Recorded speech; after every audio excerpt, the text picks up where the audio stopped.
d'abord, merci de votre invitation pour cet entretien. Je m'appelle Soltan Mamadov, je suis un député du Parlement azerbaïdjanais et chef du groupe de travail sur les relations interparlementaires Azerbaïdjan-France. Parallèlement, je dirige le département des relations internationales de la Fondation Heydar Aliyev, qui joue un rôle important dans le développement des relations entre l'Azerbaïdjan et la France.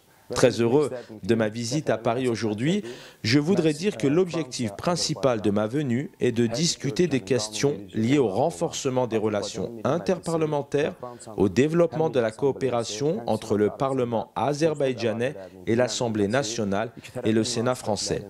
Les relations azerbaïdjano-françaises sont fondées sur des traditions de confiance mutuelle, d'amitié et de coopération.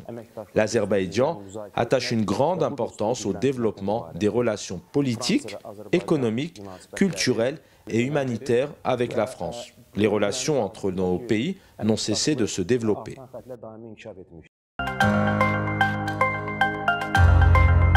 Aujourd'hui, le peuple azerbaïdjanais vit les jours parmi les plus héroïques de son histoire.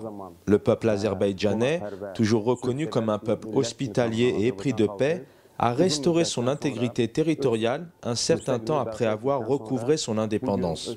La politique menée par la grande figure contemporaine de la nation azerbaïdjanaise, Heydar Aliyev, et poursuivie aujourd'hui par le président Ilham Aliyev, a joué un rôle exceptionnel dans le développement de l'Azerbaïdjan, assurant la paix, la stabilité et la prospérité dans notre pays.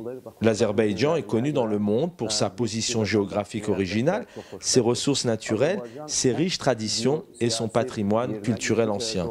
Cette petite république, d'une population de 10 millions d'habitants, est appréciée par la communauté internationale comme un pays pacifique et multiculturel. Dans notre pays, les minorités nationales vivent dans la paix et la stabilité. Il est aimé dans le monde pour ses valeurs multiculturelles. Notre nation est connue pour son histoire, sa culture et sa cuisine. Notre riche histoire, les succès que nous avons obtenus ces dernières années, les projets régionaux que nous avons mis en œuvre sont des valeurs qui représentent notre peuple dans le monde. Aujourd'hui, des bâtiments reflétant les traditions architecturales des 18e et 19e siècles sont construits à Bakou, ainsi que de nouveaux bâtiments reflétant les caractéristiques de l'architecture moderne. Les réalisations dans le domaine touristique, dans la création d'un environnement favorable aux affaires, dans la stabilité sociopolitique et la sécurité sont des facteurs qui augmentent l'attractivité de notre pays. Tout cela rend l'Azerbaïdjan également intéressant pour les touristes étrangers, tant à l'époque soviétique qu'aujourd'hui, les villes et les régions d'Azerbaïdjan ont attiré l'attention par leurs indicateurs de développement historique et socio-économique. J'en profite pour inviter chacun dans notre pays qui a une histoire ancienne, un riche patrimoine culturel et une économie forte.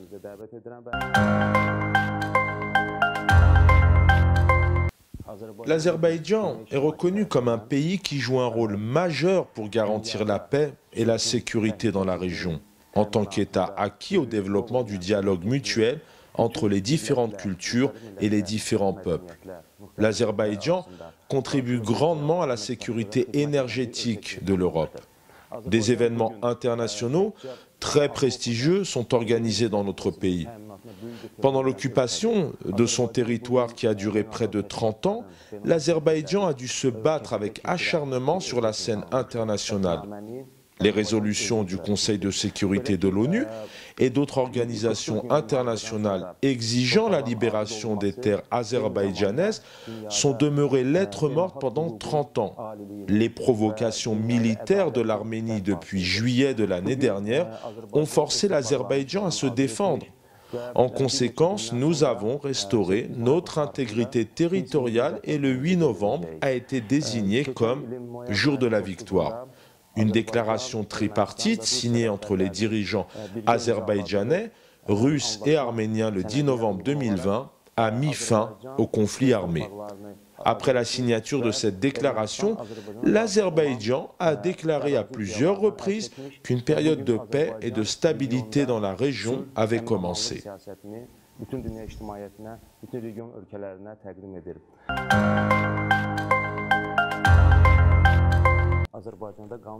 Le Milli Majlis de la vie convocation, qui agit en qualité d'organe législatif en Azerbaïdjan, se compose de 120 députés. Je suis représenté comme un député neutre. 25% des députés sont des femmes. Les chefs de certains comités sont des femmes.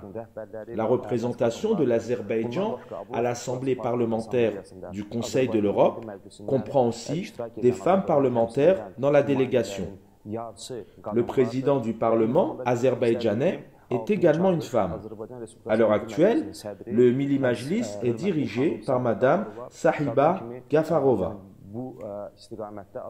Ceci est une indication de la grande importance attachée à la représentation des femmes dans l'administration publique en Azerbaïdjan.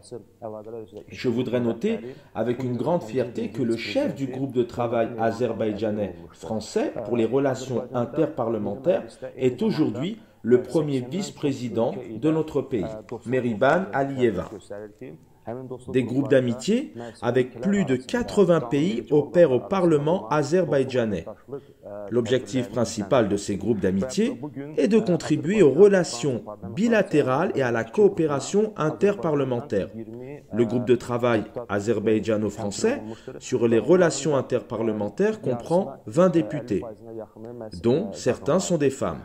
Le groupe de travail azerbaïdjano-français sur les relations interparlementaires travaille avec des groupes d'amitié dans les deux chambres du Parlement français pour mettre en œuvre des mesures visant à renforcer les relations bilatérales.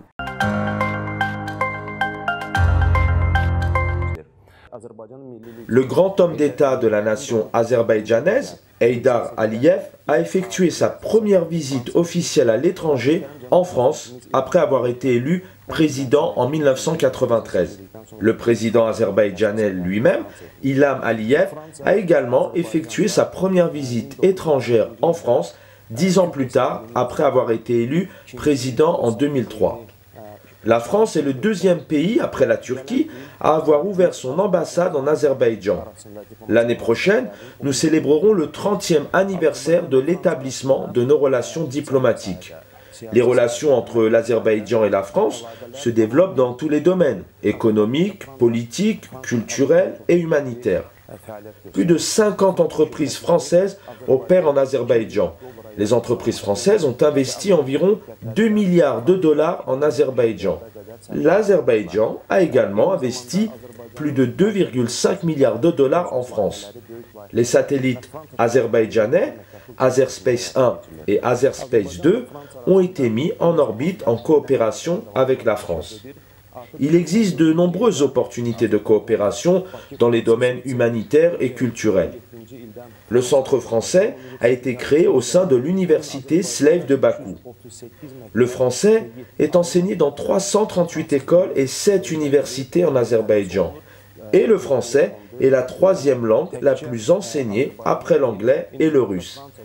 Notre pays a également participé à la création de nouvelles salles consacrées à l'art islamique au musée du Louvre à Paris et a soutenu la rénovation de la célèbre cathédrale Notre-Dame, la cathédrale de Strasbourg et le château de Versailles, qui témoignent de l'intérêt de l'Azerbaïdjan pour le développement de ses liens culturels. En même temps, un grand travail est accompli au niveau des organes législatifs en faveur du développement des relations politiques entre nos pays. Un groupe de travail sur les relations interparlementaires Azerbaïdjan-France est en activité au Parlement azerbaïdjanais depuis 1997. Il existe un groupe d'amitié franco-azerbaïdjanais à l'Assemblée nationale française et un groupe d'amitié franco-caucasien au Sénat français. Le groupe de travail azerbaïdjano-français sur les relations interparlementaires comprend 20 députés. En tant que chef du groupe de travail, mes collègues et moi essayons de contribuer au développement des relations bilatérales.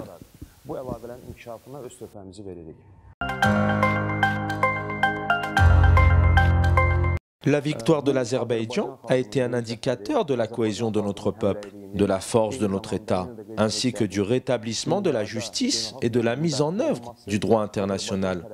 Je voudrais souligner l'activité du groupe d'amitié franco-azerbaïdjanais à l'Assemblée nationale française sur cette question. Malgré le fait que les déclarations unilatérales et partiales et les démarches de certaines institutions et responsables français sur la question ont provoqué un mécontentement justifié de l'opinion publique azerbaïdjanaise. Cependant, un groupe de membres de l'Assemblée nationale française est arrivé en Azerbaïdjan quelques jours après la fin des affrontements. Il s'agissait de la première délégation d'un parlement étranger qui se rendait en Azerbaïdjan après la guerre. En février et juillet de cette année, des membres du Parlement français se sont également rendus en Azerbaïdjan. Ils ont constaté les atrocités commises par l'Arménie dans les territoires libérés et le travail de reconstruction réalisé par l'Azerbaïdjan après la guerre. Cette information a été transmise au public français. Malgré le fait que pendant la guerre et après la guerre, certains politiciens et médias français ont transmis des informations au public français sous une forme déformée, nous ferons de notre mieux pour faire connaître la vérité vraie au peuple français. En janvier 2021, lors de sa visite dans notre pays, le secrétaire d'État du ministre de l'Europe et des Affaires étrangères de la France, Jean-Baptiste Lemoyne, a fait des propositions sur l'organisation d'événements culturels communs lors d'une rencontre avec le président de la République Azerbaïdjan, Ilham Aliyev. Par ailleurs, une délégation de la Commission nationale française de lutte contre les mines antipersonnelles s'est récemment rendue dans notre pays pour discuter de la coopération dans ce domaine. Aujourd'hui, l'Azerbaïdjan fait de grands travaux de construction dans les territoires libérés. Des projets d'infrastructures à grande échelle sont mis en œuvre dans ces zones, des routes et des ports sont en cours de construction. Les préparatifs sont en cours pour l'ouverture du corridor du Zangezur, qui aura un impact positif sur l'économie de la région. Le plus grand obstacle à ce travail est le déminage des zones libérées.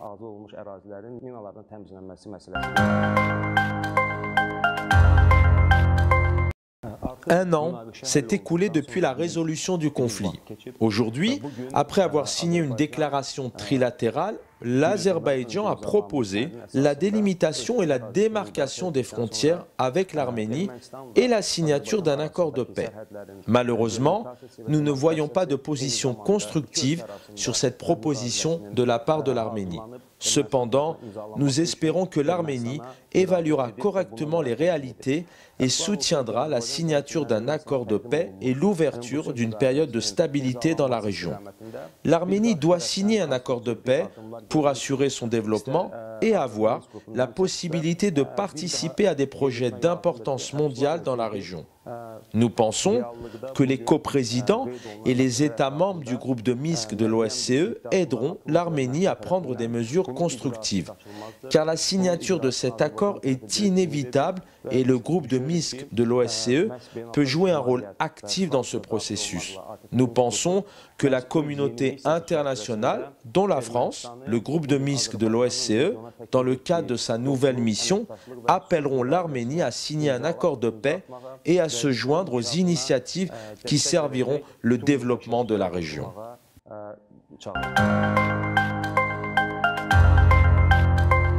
L'Azerbaïdjan fait de grands travaux de construction dans les territoires libérés.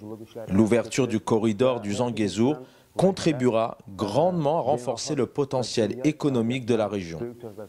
Aujourd'hui, l'Azerbaïdjan lance une initiative 3+3 qui sert à créer un nouveau format de coopération dans la région. L'objectif principal de l'Azerbaïdjan, tant en présentant cette initiative qu'en proposant la signature d'un accord de paix, est de renforcer la confiance mutuelle et la coopération entre les pays.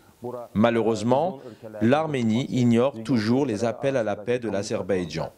L'obstacle le plus sérieux aux travaux de construction sont les mines enfouies par l'Arménie dans ces régions depuis 30 ans. L'Azerbaïdjan s'emploie à éliminer ces mines, bien que l'Arménie ait fourni des cartes d'environ 200 000 mines terrestres enfouies à Agdam, Fizuli et Zanguilan. L'exactitude de ces cartes ne dépasse pas 25%. Malheureusement, la France, en tant que coprésidente du groupe de Minsk, n'a jamais soulevé la question de la remise des cartes des mines. Pendant et après la guerre de 44 jours, la France, coprésidente du groupe de Minsk, n'a pas maintenu sa neutralité et a soutenu l'Arménie.